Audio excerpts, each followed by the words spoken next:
Welcome, welcome, welcome. It's Speedify Live Office Hours. I'm your host, Alex Gizis. This is Kevin Cunningham.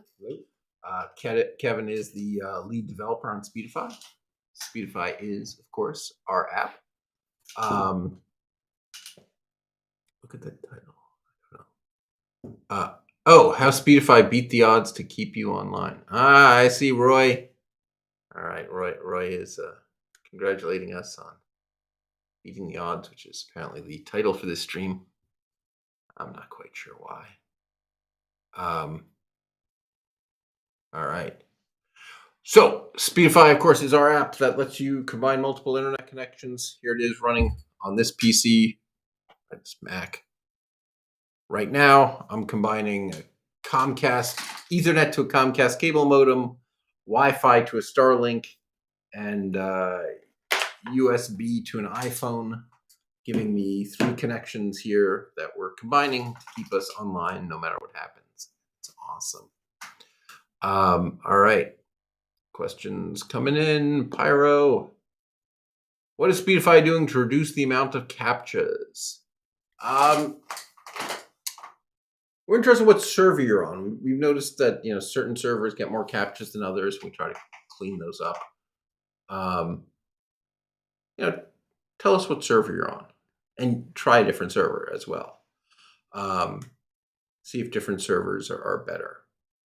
Yeah, but our server team does try and monitor the IP reputation of the different servers, and they'll rotate things out when things look bad. But yeah, different services have different opinions sometimes of IP addresses, so it's tough to know So yeah, if you can definitely report things if you see a particular server that's bad, and we can probably rotate it out.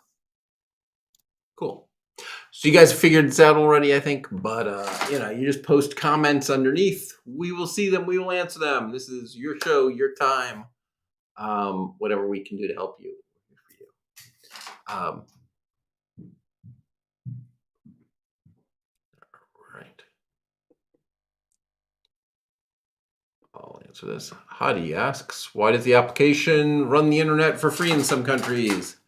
We have done various things in the past to help people in certain situations, people with oppressive governments and things.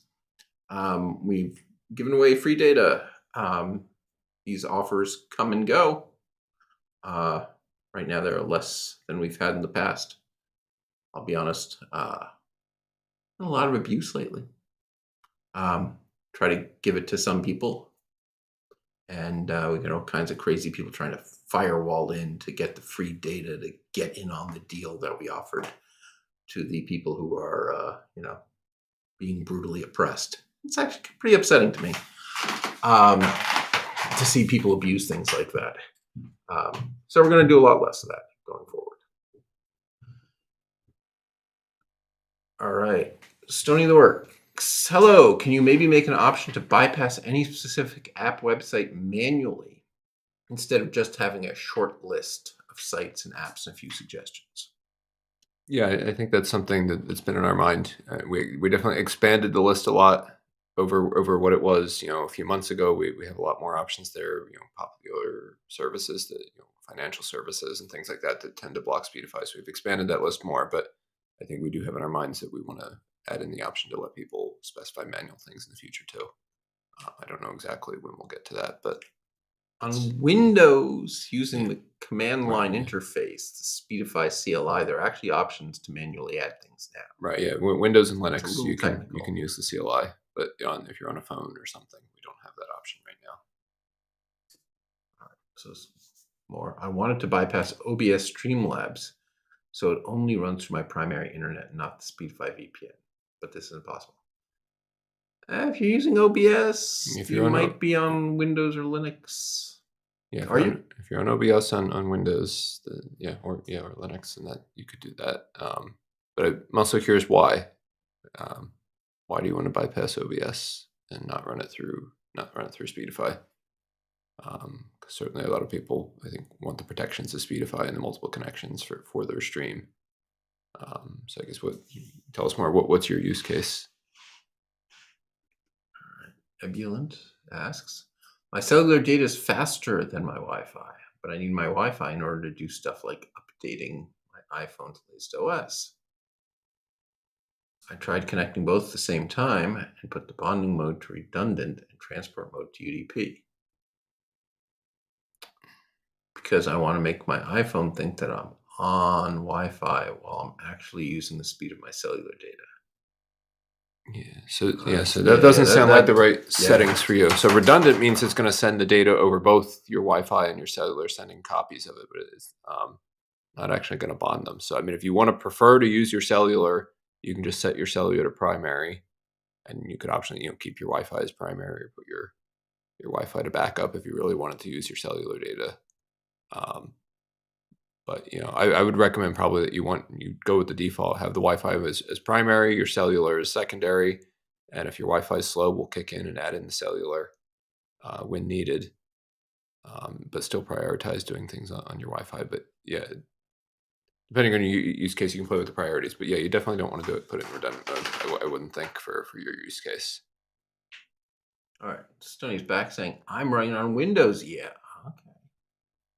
I want it to bypass because of the traffic. My secondary lines have a low data limit. Yeah. So if you have secondary lines, you could either move them to backup, or you can put limits, or we allow you to do rate limits. So you can do on your secondary connection. So you could tell it, only use. You see, they want their live stream to go over that. It's all the other web, right? I think, right? Right. So you could the stream elements is the chat and stuff, right? But the actual video stream, they want to make sure actually goes over the bonded connection. Yeah, that's fine. I mean, I would set that to primary and put the other ones as backup, so that it doesn't use those unless they're really needed. But yeah, I mean, you could. Maybe I'm misunderstanding.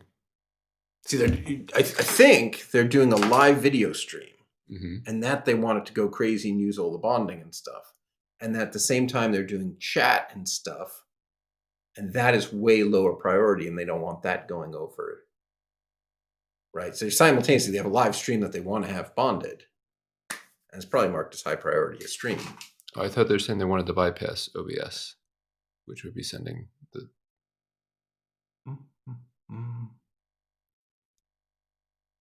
Maybe you're right. I thought it was just the Streamlabs. OBS Streamlabs runs through my Oh, primary. you're right. Okay, so it's the opposite. See, it's the opposite. So they want the stream to not be bonded. Yeah. So yeah, I mean, I think you could mess with the priorities or data limits or things in Speedify to limit how much it would use of your secondary lines. If you're concerned about it using a lot, we let you put in daily and monthly data caps. We can rate limit them, so we only use a certain speed on them, so that it would just fall back and kind of use them if they're needed. If you set up the backup priority as well, then we really only use it if your primary fails. I see. Here we go. It's a Twitch stream that uses 6 megabits upstream. I need the bonded internet for the game. All right, so I was close, but exactly backwards. Okay. So it doesn't disconnect, but the stream uses so much upstream data that I don't want to have it run over secondary lines. Okay. So see if there's particular domains with your particular stream. domains, right? They know where they're streaming to. Yeah, then you can add on the command line. You can do the bypass commands to add the domain for your stream. Yeah, so in the directory where Speedify is installed, so there'll be C program files x86 Speedify. There's a program called Speedify _CLI in there. You can run that from PowerShell, DOS command line, and it has lots of, including some bypass ones where you can add URLs and IP addresses to be bypassed, and then they'll just go around Speedify. All right.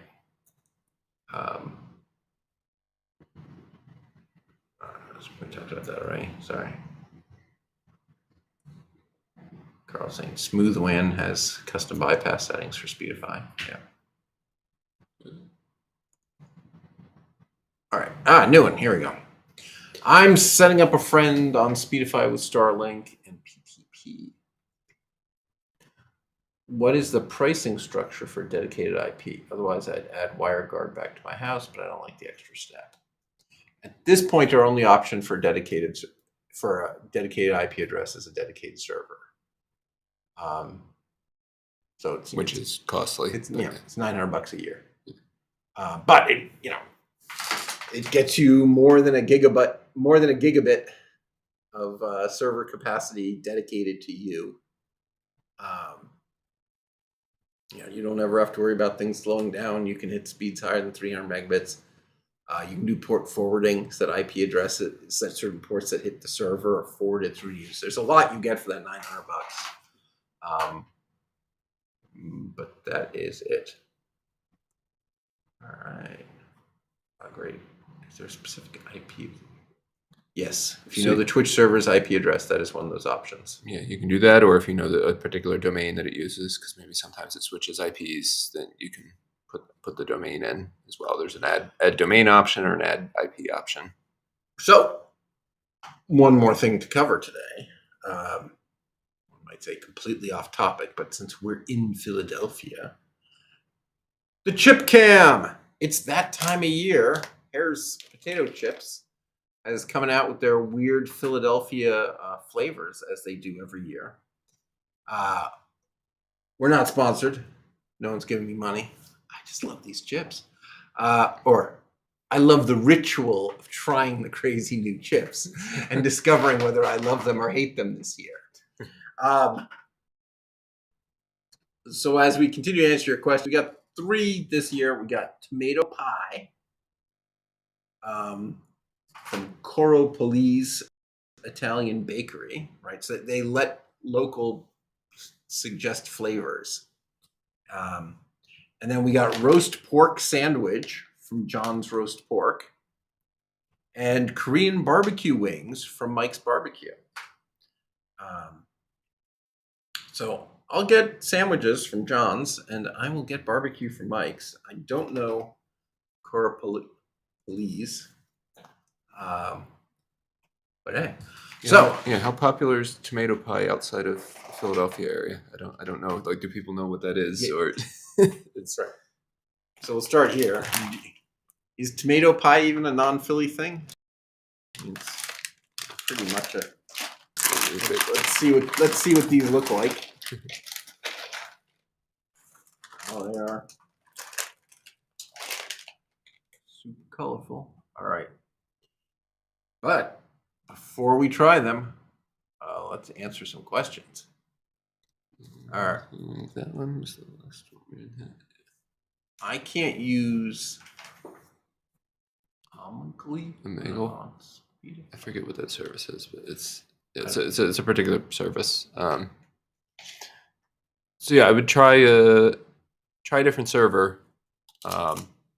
Sometimes particular servers can get flagged by particular services, and they'll block connections from that server. So try some other Speedify servers. But yeah, certainly let us know if you're seeing particularly a bunch of different servers, or if you're seeing a particular server where you're not able to use it. Let us know. You can write into support@speedify.com. We can have our server team take a look and see if there's anything they can do with it. But yeah, unfortunately, there's some services that'll block particular IP addresses or servers or things like that. All right. Tony says, I use my Visible by Verizon phone hotspot repeated on a Mango router. I'm using Linux on my PC. My girlfriend also has a Visible phone. Can I get her hotspot brought into this by Speedify? Yes. So you would need some way to connect both of those phones to the PC. So if you would need probably maybe a second Wi-Fi adapter for your PC, so that you could connect one to your phone or the router that it's repeated by, and one to your girlfriend's phone. And then you use both. Then Speedify can combine both of those and use both of those. I think that's, yeah. Unless you have some other way that you can. I'm assuming you don't want to USB tether the phones in or anything like that, and have them. You want to be able to walk around with them. But if there's an option for you to plug them in, you could USB tether one of them and connect to the other one as a hotspot with Wi-Fi or something along those lines. But yeah, in some way you need to connect them both to the PC that's running Speedify. Yeah. So USB Wi-Fi card, easy way to get another connection. And then you can join two Wi-Fis. All right, Mountain Man says, I'd like to use my Raspberry Pi 4 running Ubuntu to connect Starlink via Ethernet and my Android, then connect the Raspberry Pi to my wireless router via USB to Ethernet dongle. Is this possible? I already know Speedify working and combined, etc. I don't know if there's more to the comment. I don't think there's more to that comment. Okay. But yes, that's possible. So yeah, if you have it already set up where you're connected to those two internet connections and have Speedify running, then you can go. We have guides for this online. If you go to support.speedify.com for looking for sharing. But yeah, there's basically a sharing configuration file that you can go and edit and tell it that you want it to use the USB to Ethernet interface to share over, and enable some options there, and then it'll set up the sharing stuff for you, and share out that Ethernet, and then you can plug that into your router, and everything should be good. So yeah, check out support.speedify.com and look at the sharing articles, and there's ones that describe. There's also one about the Raspberry Pi, running Speedify on the Raspberry Pi, and one of the instructions in there is about how to turn on, I think it's called consistent network device names. By default, the Raspberry Pi makes up like crazy names or just strings of letters and numbers. Then, the devices can change names and stuff. You want to set that so that once you get configured, it stays working. Yeah, the default is kind of funny. But yeah, sports.speedify.com. Look in the Linux articles. Yeah, these chips are extremely red. Yeah. They're as red as they look on the camera.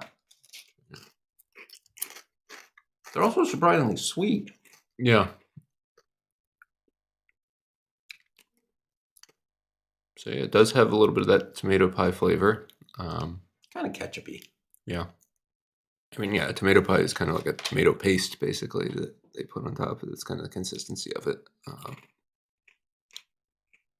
Yeah, yeah. it's a little strange. I mean, I can see the tomato pie flavor, but I don't know. It's All right. Should we try the pork next? yeah.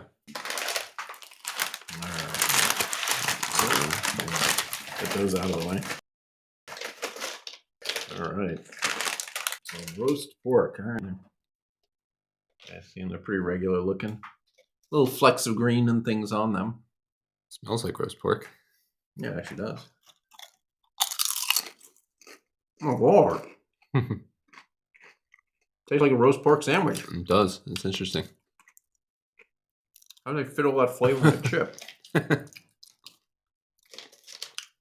God.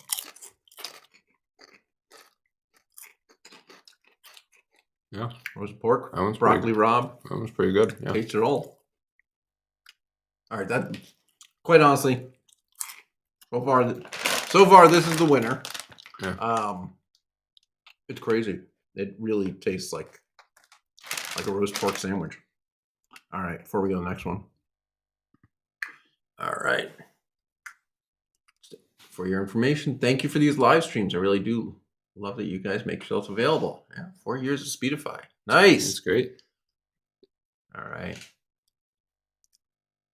Best VPN in the world. Yes. Sweet chips are a no-go for Quiet Galaxy. Yeah. Yeah, I don't particularly like the sweetness either. Is roast pork just a Philly thing? I don't know. I would assume other places do roast pork. I don't know. I think there's a particular style of roast pork here, though. Yeah. I mean,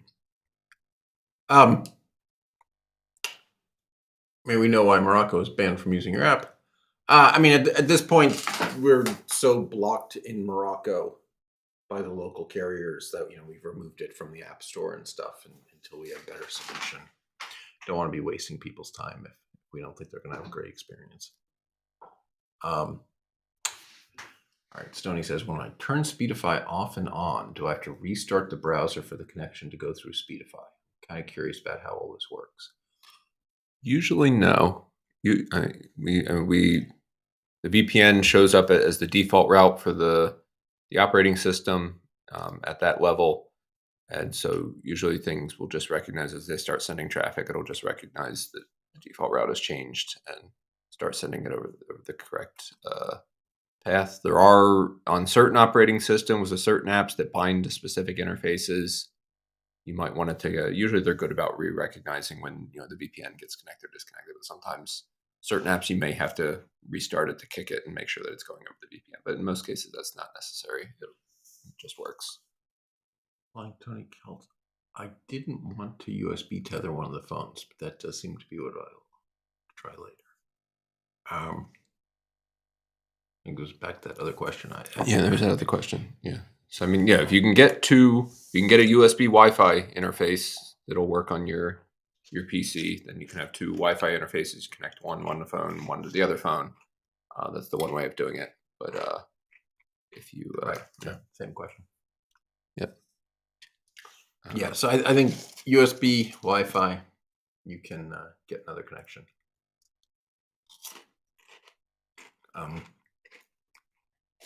You said Ubuntu. I know it works on that. Windows, it's surprisingly nice. The second you have two Wi-Fi cards, Windows down by the clock, there's the little thing you pick and shows you the list of all the Wi-Fis. As soon as there are two Wi-Fi cards, that picker gets a combo box where you can choose which Wi-Fi card you're looking at. So you can pick one, choose which network to join, then you choose the other one, and you choose the other network to join, and it just works. Windows supports it really nicely. Yeah, Linux, depending on which distro you're using, can be hit or miss. Some are nice where they just have drop downs for each one that you can pick, and other ones you have to go on the command line and type things. It depends what exactly you're using. But yeah, Mac is really horrible with. I mean, they basically don't support external USB Wi-Fi stuff anymore. But even when they did, you had to download this third-party connection manager and manage it through that. It wasn't integrated at all into the operating system. So Mac is kind of a pain in that regard, trying to get additional Wi-Fi connections. Yeah, they really don't want them. And there are instructions online on how to get a Wi-Fi card working on your Mac, and they do not work anymore. I'll just spare you some time. I think there are some level routers that, in a tricky way, you can have it join a Wi-Fi, and then you can plug it in USB to your Mac. So your Mac thinks it's another Ethernet, but it's actually bridging to Wi-Fi. I think devices like that are your only option. Apple does not believe there's any reason to have two Wi-Fis. So even if you go out and buy one, they won't let it work. All right, let's move on to the third chip here. All right, Korean barbecue wings from Mike's Barbecue. I'm a loyal once-a-year Mike's Barbecue guy. I didn't know they did Korean barbecue. I get old-fashioned. I was gonna say regular barbecue, but real barbecue fans say there's no such thing, and we'll argue about different barbecue styles. All right, they look kind of like a barbecue chip. They look like a barbecue chip. They look quite exactly like a barbecue chip. All right. Smells a little different than a normal barbecue chip. Oh, that is a strange flavor. Yeah. What is that? Not sure. Yeah, it's got a different. It's almost kimchi or something. Yeah, it's got a different spice or different flavor in there. It doesn't taste like a normal barbecue chip. No, not at all.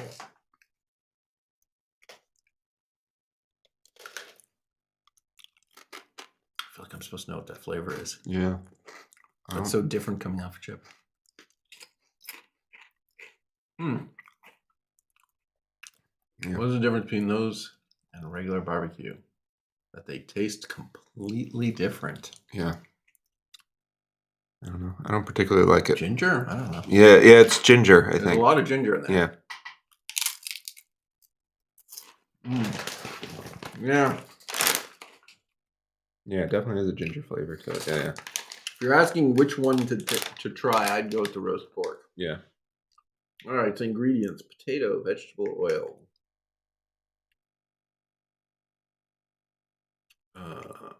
seasoning, thanks. Sugar, maltodextrin, brown sugar, spices, honey powder. Honey powder? Vinegar powder. Yeah, there's definitely a vinegar flavor. Garlic powder, sea salt, citric acid, natural flavors, paprika, and salt. There's a lot of really vague ingredients in there. I mean, what the hell is honey powder? Seasonings. I don't know. Spices.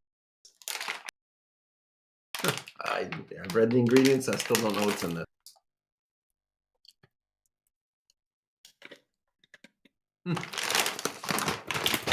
All right. So ranking, yeah, definitely the roast pork, but I don't know which one I would rank second and third, though, between the tomato pie and the barbecue. Says, try them all, yes. Yeah, that's my top recommendation. Try them all. But yeah, the roast pork, I think that is our winner today. Yeah. All right. I don't have more questions for you guys, so let's pull up a mailbag question.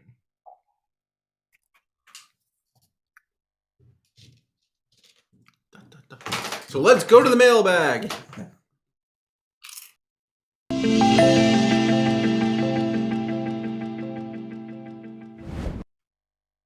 Sorry, I forgot that let's go to is the big cue to make things happen here. So yeah, put it back up. All right. Hello. I recently subscribed to Speedify in order to bond multiple connections to live stream on the go for a school. I'm constructing a compact setup using a Pelican case. I'm open to feedback from you guys, assuming you had these devices. So the mini Nook PC is what I will be using with OBS for my stream. I have two separate carrier unlimited data plans with router hotspots, AT&T and T-Mobile, good, different carriers, plus my personal iPhone with Verizon. Oh, he's got all three, or she. Unlimited data, etc., and all that I would tether. The Netgear Power over Ethernet switch will be used to connect my NDI pan, tilt, and zoom cameras via Ethernet. Power over Ethernet. I think my biggest question would be they recommend me connecting the hotspots to the router as well. As I stated, I'm trying to make the most of the components I have in order to do remote live streaming. All right, that seems like a good set of equipment. Yeah. So Intel Nook, for those who don't know, is a little PC about this big. Not that much bigger than Raspberry Pi, but it has a modern Intel processor. You can run Windows, you can run Linux. It has,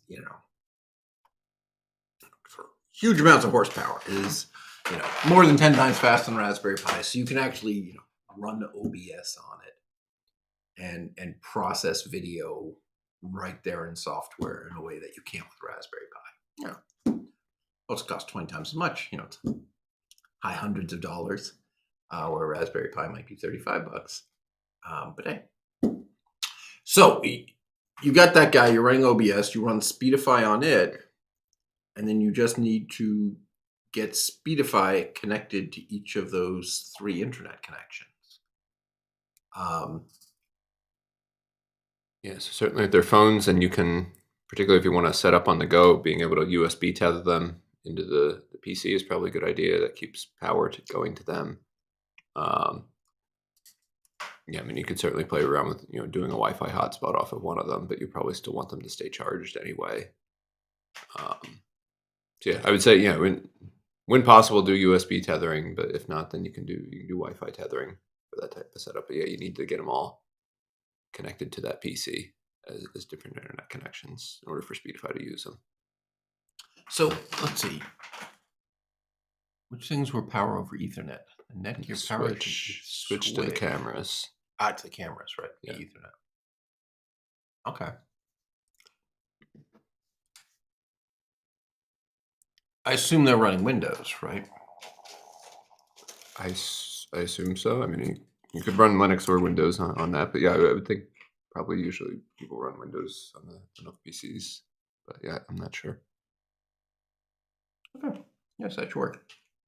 Right. I was thinking for a second then you needed something like Speedify something like Connectify Hotspot, but he doesn't. I was thinking to get the pan, tilt, and zoom camera access to the internet, but I don't think he needs to give it access to the internet. Right. It just needs access to OBS, and OBS needs to get on the internet. Yeah. So I think it'll all just work. Mm-hmm. Cool. Yeah, that's a good start. That sounds like a really good setup. All right, I hear we have another email in the mailbag. All right.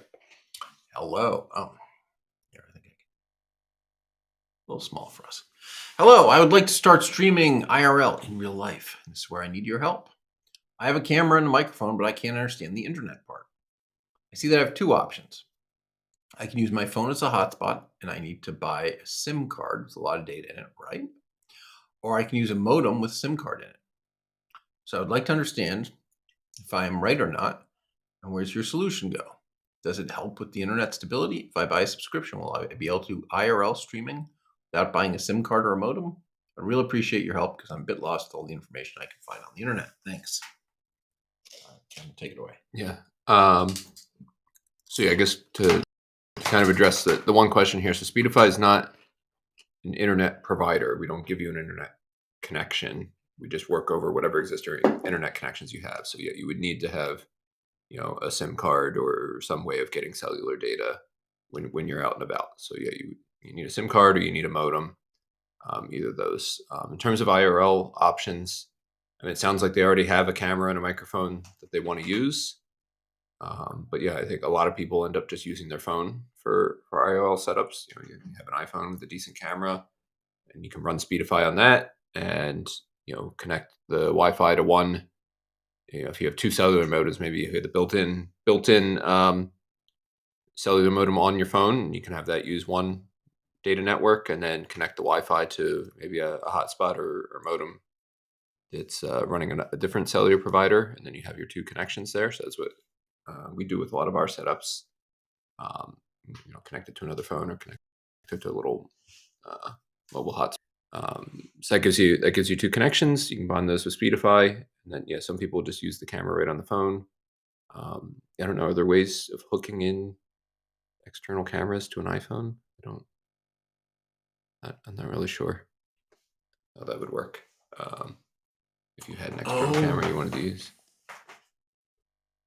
There's a company I was talking to that has a device that gives you an HDMI in into your iPhone, and I'm totally embarrassing. I'm blanking on who they are. Yeah, I think it's possible, but not with it. Yeah. Not with any normal stuff. Nothing you would find in an Apple store. Other options you can have if you have a little portable computer. We had the question before was talking about they're putting stuff in a case. They have the little knuckle PC. There's people that have done things with little Raspberry Pis. Depending whether you need the device to actually do the video processing for you. If you have a separate encoder, like the Raspberry Pi is not going to handle the video encoding, but you can get small little form factor PCs that you can power with a battery and walk around with, and connect your two different internet connections to that. Connect whatever your camera is to that. You could put it in a backpack or put it in a little case or something and be able to walk around with that. So that's another option that some people go with. It depends on your needs and what exactly you want to do. But a lot of people get by with just using a phone. Yeah. Makes me sad. Raspberry Pi, they announced 2023, they're not going to think about the Raspberry Pi 5. Not just that it's not going to come out, they're not working on it. They're not, no engineers working on the Raspberry Pi 5. It seems like it's time for a new one that's good enough to do video and stuff, right? I will say there's so many different cheap devices, competitor things to the Raspberry Pi out there that are similar.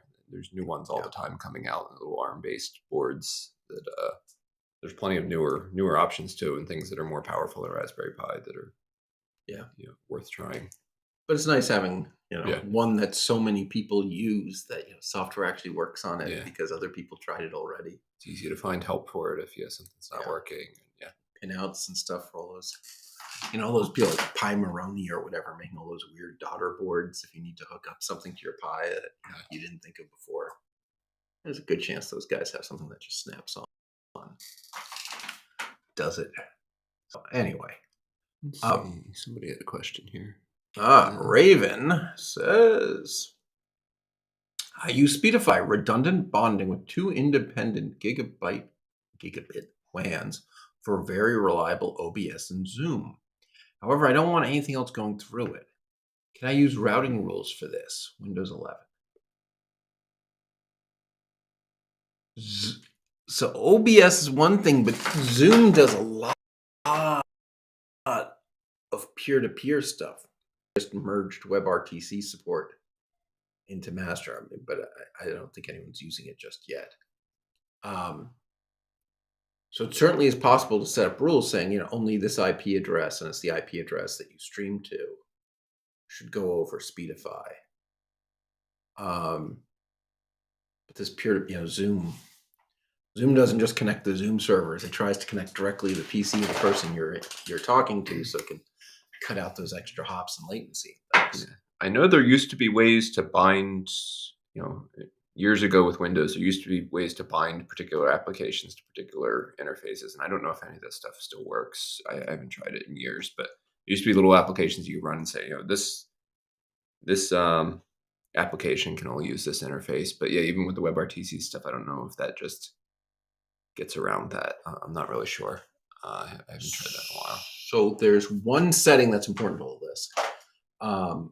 That's not the user interface, but again, Speedify the CLI. So if you go to C program files x86 Speedify CLI, it'll give the usage. One of them is default route, and that defaults to true. Anytime Speedify connects, it says, I am the best way to the internet. Use me, and that's why all your traffic goes over it. Using the CLI, you can turn that off. And then when Speedify connects, it becomes an adapter on your system that does not ask for any traffic. So you have to specifically set rules to putting their traffic into Speedify, and it works. but it's instantly not what most people expect. Yeah. You connect the VPN's connected, and it does nothing at all, and your traffic's still going unencrypted, because unless you specifically bound in one way or another using Windows firewall or binding your sock in your code or something like that, unless you specifically sent it over Speedify, it will not go over Speedify once you set that option. So not a lot of people using it, but that option is there.